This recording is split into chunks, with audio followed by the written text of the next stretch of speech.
Fala pessoal, muito bom dia, sejam bem-vindos ao 19º episódio dessa segunda temporada do podcast Spoilers da Vida.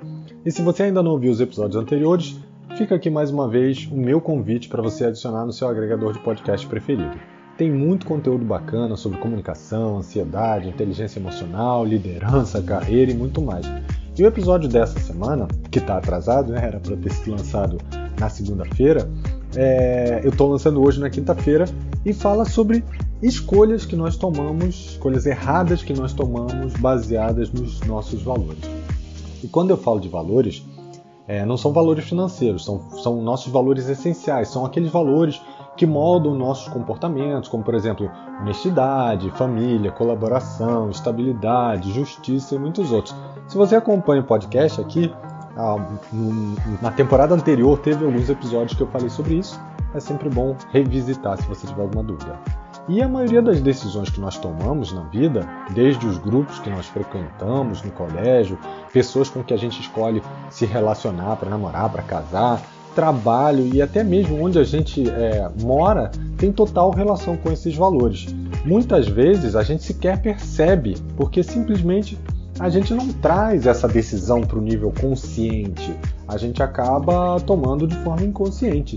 Ninguém passa para pensar, por exemplo, eu escolhi essa menina para namorar porque ela tem compatibilidade com os meus valores de honestidade, família e bondade. É claro que a gente não faz isso. Muitas vezes é a história ou os próprios comportamentos que implicitamente demonstram esses valores. Como, por exemplo, no final de semana, que você vai ver e ela está ajudando uma pessoa necessitada, ou quando ela fala que não vai poder te encontrar porque vai ajudar o pai com as compras, enfim.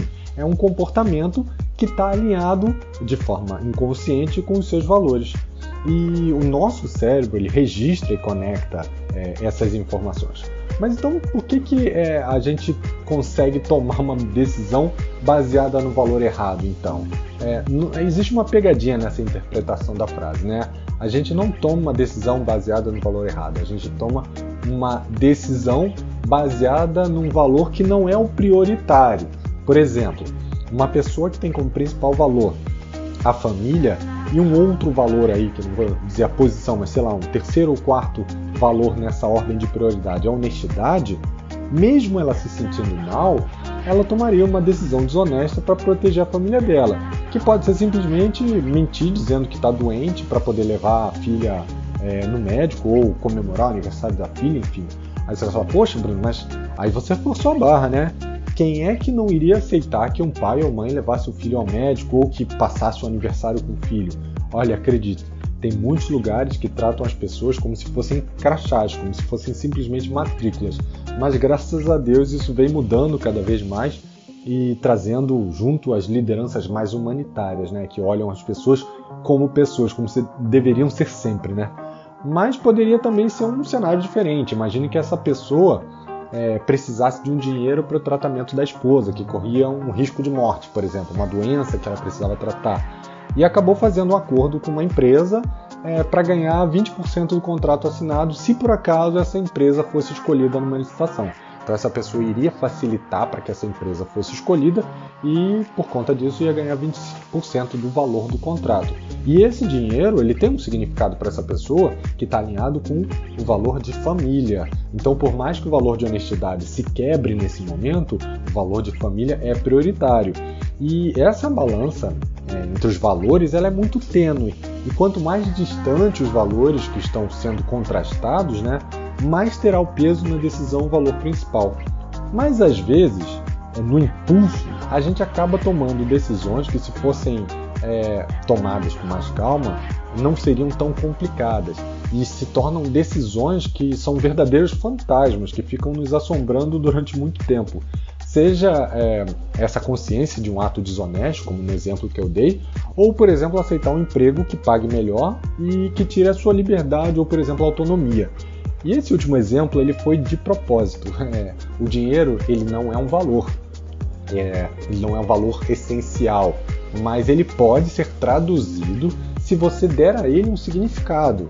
Vou dar um exemplo. Eu preciso de dinheiro para a qualidade de vida da minha família, para tratar uma doença da minha filha, da minha esposa, para conhecer outras culturas, outros lugares, para conhecer outras pessoas. para ter uma estabilidade, enfim, para cada um o dinheiro vai ter um significado. E se esse significado está atrelado a um valor essencial teu, ótimo, perfeito. O importante é exatamente isso, que ele esteja atrelado a um valor essencial teu. Mas muitas vezes a decisão financeira ela está mais ligada a uma questão de ego do que efetivamente de uma questão de necessidade. Eu quero mais dinheiro porque eu quero poder mostrar para os outros que eu ganho mais, eu quero ter meu prestígio, ter uma posição que me bota em destaque, eu quero chamar a atenção pelas minhas fotos de viagem no Instagram, pelo carro que eu uso. E, gente, nada contra viagem, foto de viagem, carro e outros bens. Eu acho que cada um tem que buscar o que te faz feliz, desde que não tenha conflito com outro valor essencial seu mais importante, mais prioritário.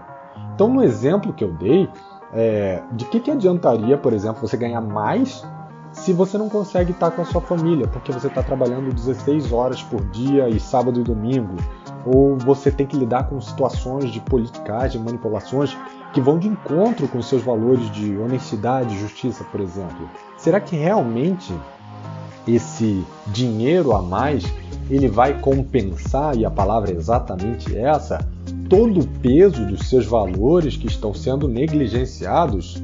Isso aqui fica aqui uma reflexão para vocês pensarem e aproveitar para sempre que vocês tiverem que tomar uma decisão, vocês pensem se realmente essa decisão está alinhada com os seus valores. E eu vou aproveitar o tema aqui para contar uma historinha que eu acho muito bacana, que tem total relação, né? Talvez você até já tenha ouvido, mas eu vou trocar aqui o nome dos personagens, vou fingir que ela é nova e, gente, os nomes são puramente fictícios, tá? Se por acaso bater com o nome de alguém, foi coincidência. E ela acontece na época da Segunda Guerra Mundial, tá? Então, Pedro Soares, imaginem aí, tá? É um storytelling. Pedro Soares levantou do banco, endireitou lá sua jaqueta, a jaqueta do seu uniforme, observou as pessoas passando através da rua do Mercado Central e sempre procurando uma garota cujo coração ele conhecia, mas o rosto não. A garota com a rosa. E o seu interesse por ela começou 6 meses atrás, na Biblioteca Municipal. Quando ele tirou um livro da prateleira, ele se pegou intrigado, mas não com o tema do livro, não com a história que estava sendo contada ali, mas com as notas feitas a lápis nas margens das páginas. A escrita suave refletia uma alma profunda, uma mente cheia de brilho e criatividade, e na frente do livro ele olhou e descobriu o nome do primeiro proprietário, senhorita Monique Santos. Com o tempo e esforço, buscando muito, ele localizou o endereço da Monique, sabia que ela vivia no Rio de Janeiro, e ele escreveu uma carta para ela, se apresentando e convidando para que ela se correspondesse com ele. E na semana seguinte ele acabou embarcando no navio para servir na Segunda Guerra Mundial, e mesmo assim eles começaram a se comunicar, começaram a trocar cartas, e durante o ano seguinte, mês a mês, eles desenvolveram o conhecimento um do outro através das suas cartas, e cada carta era uma semente caindo no coração fértil do Pedro, que ficava muito empolgado. Era um romance enorme e um companheirismo também muito intenso. E Pedro, obviamente, pediu uma fotografia, ele queria saber quem era essa mulher com quem ele se correspondia, mas ela se recusou. E aí, finalmente, quando terminou a guerra e o Pedro voltou para o Brasil, eles marcaram o seu primeiro encontro. Marcaram às 7 da noite, onde ele estava agora, na rua do Mercado Central. E ela botou assim: você vai me reconhecer por uma rosa vermelha que eu vou estar usando na lapela. Então, às 7 horas, ele estava lá na estação procurando essa garota que ele tanto amava, mesmo sem ter visto uma vez. E ele olhou assim, e ele vou contar aqui com as palavras dele como é que foi esse primeiro encontro, tá? Uma jovem se aproximou de mim, sua figura era alta, magra, seus cabelos loiros caíam delicadamente sobre seus ombros, os seus olhos eram verdes, sua boca era pequena, seus lábios eram carnudos, seu queixo tinha uma firmeza delicada, o seu traje era verde pálido, como se a primavera tivesse chegado. Eu me dirigi a ela, inteiramente esquecido de perceber que ela não estava usando uma rosa, e conforme eu me movi na sua direção, um pequeno sorriso provocativo apareceu em seus lábios. E ela me falou: indo para o mesmo lugar que eu, marinheiro? Quase incontrolavelmente eu dei um passo para junto dela. Foi então que eu vi a Monique. Ela estava parada quase exatamente atrás da garota. Ela era uma mulher um pouco mais velha, além dos seus 50 anos. Tinha seus cabelos grisalhos, enrolados num coque com chapéu, bastante gasto. Seus pés eram compactos e confinados em sapatos de salto baixo. E a garota verde seguiu seu caminho rapidamente. Eu me senti como se tivesse sido dividido em dois. Tão forte era o meu desejo de segui-la e tão profundo era o desejo por aquela mulher cujo espírito verdadeiramente me acompanhara e me sustentara através de todas as minhas atribulações, ou seja, durante todo aquele período de guerra.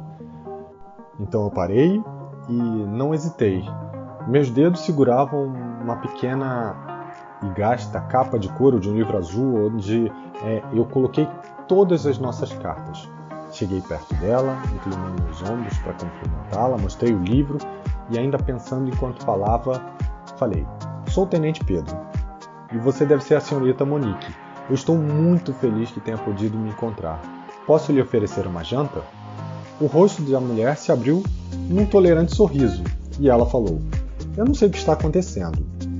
Aquela jovem de vestido verde que acabou de passar me pediu para colocar essa rosa no casaco. Ainda me disse que se você me convidasse para jantar, eu deveria lhe dizer que ela estaria esperando por você no restaurante da esquina. Me disse que esse era um tipo de teste." E na nossa vida, meus amigos, muitas vezes a gente precisa fazer exatamente isso. Testar para ter certeza de que os nossos reais valores estão sendo considerados nas nossas decisões. Se você tem dúvida sobre alguma decisão difícil que tem que tomar, coloque seus valores em uma folha de papel, na ordem de prioridade, e veja se os benefícios dessa decisão são consistentes com seus valores. Se a sua resposta for não, tome muito cuidado para não criar um fantasma que vai te trazer ansiedade, angústia, descontentamento e arrependimento. E lembre-se, tudo na vida é impermanente. Logo, a sua decisão também pode ser. Você pode voltar atrás, você pode seguir pelo caminho que você gostaria de seguir. Tá bom? E essa foi a mensagem de hoje, com essa historinha bacana da Monique, vamos chamar assim agora. Espero que vocês tenham gostado e se vocês tiverem qualquer outra sugestão de tema que faça sentido para vocês, podem mandar para mim. Meu e-mail é bruno@brunobr.com.br, tá bom? Um abraço e a gente se vê segunda que vem. Até mais. Tchau, tchau.